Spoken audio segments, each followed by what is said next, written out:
Hello everyone, Craig DeLuz here at SHOT Show 2025, The Rundown, coming to you live. Talking about the Second Amendment, talking about firearms policy. We're just having a good time here in America, SHOT Show 2025. Had a chance, ran into Amanda, a friend of mine on the board of directors for the National Rifle Association, and she said, I got someone that you need to meet. You just need to sit down with Charles Brown and have him share with you his vision for the National Rifle Association and really what it is, and tell you a little bit about his story. So with that, I want to welcome to the program today, Mr. Charles Brown. Charles Brown. That was easy for me to say. That's okay. Happens. I got to be honest with you. When she introduced me to you, she referred to you as Charlie Brown. Right. And I'm like, that's just so easy to remember. Well, with a name like Charles Brown, you just got to face it head on. Most people call me Charlie, but officially it's Charles. So excellent. I think the NRA Board of Directors just uses Charles Brown. Excellent. Yep. So tell us a little about yourself. Well, I grew up in the firearms industry. I'm the third generation of my family in our industry. And my father and grandfather opened the first pay-to-shoot range in Ohio in 1953. So I literally have been in a gun shop since I was big enough to look over the gun counter. So from there, fast forward to now, I'm an exhibitor here at SHOT Show. I run a company called MKS Supply and have for the last 35 years. We do sales and marketing for High Point Firearms and inland manufacturing and full forge gear.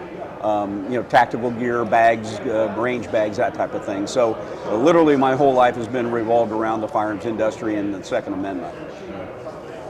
So tell me a little about your perspective of NRA, where NRA is at, and then maybe a little bit about where you as a member of the board of directors want to help it to go. Well, being so immersed in the Second Amendment for so long, obviously we all saw the problems that the NRA had and the mismanagement of the money and no one was happy with the direction except for the old board of directors, it seemed.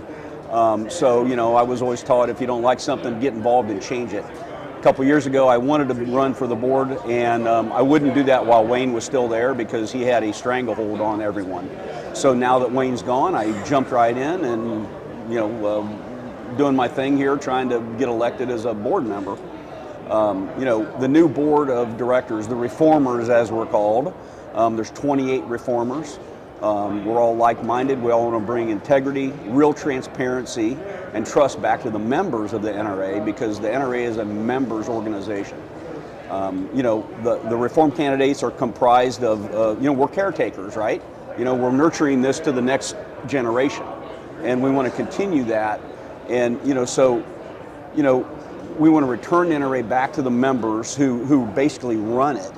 And I mean, the reform members are comprised of business people, NRA volunteers, attorneys, business people like myself who want to make a change. Mm-hmm. And now that I'm just turned 64, so I have a little bit more time on my hands. I'm not really retired, but I'm not working as hard as I used to. So I feel like I can dedicate a lot of time and effort to that change that needs to happen. Mm-hmm. Is there anything specific that you're like, okay, during my time on the board, I want to focus on this? I have a lot of skills. I've been in business for almost 40 years. I look at challenges as opportunities a lot of times. And so no, there's nothing specific I'm going after. I do like the publications side of it, and know a lot of the publications people. I think I can contribute to to help them, regenerate and become a bigger, better magazine for the members. And I've got accounting skills. I've got strategic planning skills that I've had over my years in business. So I have a lot to offer. I don't know a lot about the inside of the board of directors at this point. I'm a candidate, right? But I do know that the reformers are coming to make a change. Mm-hmm. There's 28 of us. If you go to electanewNRA.com, you can see who we are. You can read our bios if you wish. Mm-hmm. If we get the 28 reformers on the board, NRA will absolutely, definitely change for the better. That's one thing I can say. How many reformers are already currently serving on the board? They've already been elected. It's somewhere around 20, I believe. Last couple of years, they've been getting picked up in bits and pieces, 3 or 4 or 5 here every year, and so with the 28 that they're pushing and endorsing to be a board member, that will give the reformer side a majority to overturn a lot of the old policy. Give me some examples of the old policy that you'd like to see go away. Well, the ridiculous attorney fees, the ridiculous nepotism of the marketing companies that they used. We all have networks, right? And we feel like the reformer network can bring new blood at a much lower cost and return the NRA back to its direction of supporting and fighting for the Second Amendment and education of firearms to people, right? That's what we're here for.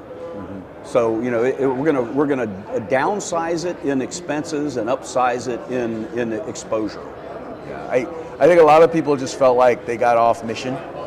Absolutely. And the idea of things like NRA TV was great if you were using it to focus on, promoting the Second Amendment as opposed to using it to promote personalities, using it to promote, and don't get me wrong, the political agendas to a large degree that they were supporting, I'm in agreement with as a conservative. The challenge though was, that's not core mission, right? That's not exactly what is, so the idea of supporting people who support the Second Amendment. That's right. That's the mission. That's what we need to be focused on. Okay. Anything else in particular you want to share with folks? Oh, it's an interesting ride. Okay, so because of the hurricanes, I have a place in Florida, and I have an interesting story. There's 2 write-in candidates, and I'm one of them because I didn't get all of my signatures in on time. And the reason for that was I was in Florida. I've got a condo in Florida. I was on the X in Siesta Key where both hurricanes landed. There was quite a bit of damage. I was down there during, and that coincided with exactly the same time we had to get everything into the Secretary's office. So my last package of signatures I coordinated to get sent in from Florida, and so they arrived like a day late. So my signatures didn't get accepted. So I am a write-in candidate. So what I'm saying is if you're a 5-year NRA member or a life member and you're going to vote, please remember to write my name, city and state, Charles Brown, Dayton, Ohio, and Paul Babez, B-A-B-E-Z. He's from Atlanta, and he also was affected by the hurricanes and didn't get his signatures in on time. So, Charles Brown, Dayton, Ohio, Paul Babez, Atlanta, Georgia, were both the 2 write-in candidates that are on the ballot and endorsed by Elect a New NRA. Excellent. Well, sir, thank you so much. Where can folks go online if they want to read a little bit more about you, follow your campaign? Okay, go to electanewNRA.com or just Google Elect a New NRA and the website will pop up. It'll have all the reform candidates, all the bios, all the information you might need. And don't forget to vote if you're a 5-year member or a life member. Please, let's get the NRA straightened out and running in the right direction. Excellent.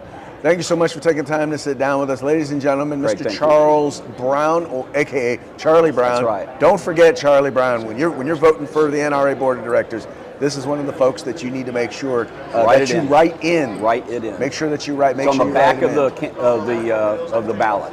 Excellent, excellent. Thank you so much. Thank you. And enjoy the rest of your day. Appreciate it, Craig. All right.